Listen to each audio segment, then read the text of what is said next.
Maging ang pinakamatandang Kristiyanong simbahan sa Gaza nadamay sa airstrikes doon sa gitna ng giyera ng Israel at Hamas. Isang Filipina sa Gaza ang eksklusibong nakapanayam ng GMA Integrated News tungkol sa pinagdadaanan nila sa gitna ng airstrikes at kakulangan ng tubig, pagkain at kuryente. Pero nagdadalawang isip pa rin siyang umalis sa Gaza, alang-alang sa kanyang asawang Palestino. Mula sa Cairo, Egypt, saksi live si Rafi Tima. Rafi? Igan Pia mula sa bayan ng Islamia, nakabalik na tayo dito sa Cairo kung saan alas 6 pasado na ng gabi. Gusto sana nating tingnan kung naroon pa yung iba't ibang tawon ng iba't ibang embahada na nag-aabang magbukas yung Rafah border sa pagitan ng Gaza at ng Egypt. Pero dahil wala pang katiyakan kung kailan ito magbubukas, nagbalikan na muna dito sa Cairo yung mga embassy staff para dito na mag-abang ng balita. Sa Gaza naman kung saan nga naghihintay ating mga kababayan, tumitindi na yung kanilang kalagayan. Puspusan ng paghahanap para sa mga nabaon sa guho sa Church of St. Porphyrius sa Gaza City. Simbahan ng Greek Orthodox ang istruktura, kaya akala ng mga residenteng sumisilong doon, ligtas sila sa airstrikes na 2 linggo nang yumayanig sa Gaza Strip. Pero doon pala sila mapupuruhan. 18 ang patay roon ayon sa Government Media Office sa Gaza. Ayon naman sa Israeli military, ang target talaga nila isang militant command center. Bahagi ng simbahan ang nadamay. Iniimbestigahan na raw ang insidente. Ayon sa mga Palestinian official, mahigit 4,000 na ang patay at mahigit 13,000 ang sugatan sa airstrikes ng Israel sa Gaza mula noong October 7. Kasama raw sa mga namatay ang mahigit 1,500 bata. Gaya ng mga batang ito na sabay-sabay nilibing sa Khan Yunis sa Southern Gaza. Isa sa kanila, hinalikan pa ng isang lalaki na tila huling pamamaalam sa kanya. Ang doktor na ito naka-duty pa naman sa ospital. Doon na niya nalamang isa ang kanyang sanggol na apo sa mga namatay. Ayon sa United Nations Humanitarian Office, mahigit 140,000 na bahay ang nasira sa Gaza. Halos 13,000 ang tuluyan ng nawasak. Isa pang napuruhan ang bayan ng Zara sa Northern Gaza. Ayon sa mga residente, umaga nang makatanggap sila ng babala mula sa Israel. Matapos ang 10 minuto, isang maliit na drone strike ang tumama. Matapos ang kalahating oras, dumating na ang F-16 warplanes at dinurog daw ang mga gusali.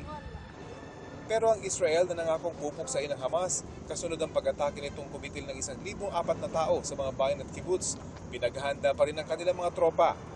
Sa mensahe ng kanilang defense minister sa mga tropa sa border, nagbabadya pa rin ang kanilang pagpasok sa teritoryo. Ayon pa sa Israel, patuloy rin ang pagpapalipad ng Hamas ng rockets na nila tinatarget ang southern at central Israel. Ang rocket na ito mula Gaza na-intercept ng Iron Dome ng Israel. Patuloy namang hinihintay kung makakapasok na ang humanitarian aid para sa mahigit 2 milyong residente sa Gaza. Nasa Egypt na si UN Secretary General Antonio Guterres para isulong na makapasok na ang ayuda. Gaya ng mga truck na may kargang ayuda, naghihintay ring makatawid ng border ang mahigit 100 Pilipino na nasa Rafah, kasama ang iba pang dayuhan na nais makalikas sa gulo. Kabilang dito ang Pilipinang si Diana, hindi niya tunay na pangalan, nakasama ang kanyang mister na Palestinian. Nakikitira muna sila sa mga kamag-anak ng asawa malapit sa Rafah border. Pero kagabi lang, bumagsak ang isang bomba malapit sa tinutuluyan nilang bahay. Kinabukasan, wala na raw natira sa kanilang mga kapitbahay. Maging ang building ng bakong ito, wasak na rin. Ganito na raw ang araw-araw nilang kalbaryo mula nang magsimula ang giyera. Minsan po, nag-i-inform po sila 30 minutes before bombahin po yung ano. Ngayon po wala na po talaga. Basta bomb lang, bagsak lang po sila ng bagsak ng bomba. Tapos yung kapitbahay, tapos yung susunod ng kapitbahay, wala na lahat. Dahil sa bomba kasi sobrang lakas eh. Bali, damay-damay na po. Puro civilian po yun lahat. Sa isang linggo na raw nilang pananatili sa Rafah, halos wala raw silang tulog dahil tuwing gabi nila nararanasan ang pambobomba. Bali, lahat po kami gising. Kung tutuusin po, wala po talaga kaming tulog. Sa sobrang takot po natin. So pag-araw, pag alam nyo hindi sila bubomba, doon kayo natutulog?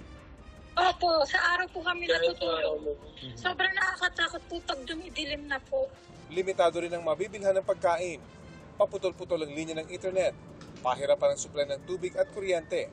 Pero sa kabila nito, nagdadalawang isip si Diana na umalis matapos mabalitaang hindi papayagan ng kanyang asawa na umalis sa Gaza.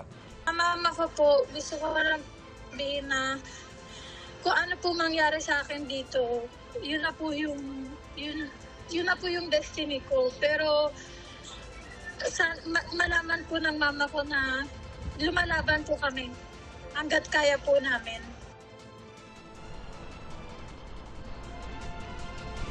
Sa ngayon, Igan at Pia, mahigpit ang seguridad maging dito sa loob ng Egypt.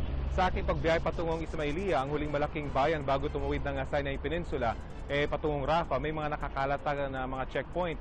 Dito naharang yung mga tauhan ng Philippine Embassy at iba pang mga embahada nang tangka silang magtungo sa Rafah crossing noong nakaraang linggo. Sa mismong bayan din ng Ismailia, ilang convoy ng mga sasakyan ang ating nadaanan na may tangan ng watawat ng Palestine. Dahil Biyernes ngayon dito sa Egypt, katumbas ng linggo dyan sa Pilipinas, inaasahang kabi-kabila ang mga protesta bilang suporta sa mga Palestino. At live mula rito sa Cairo, Egypt para sa GMA Integrated News, Rafi Tima ang inyo saksi.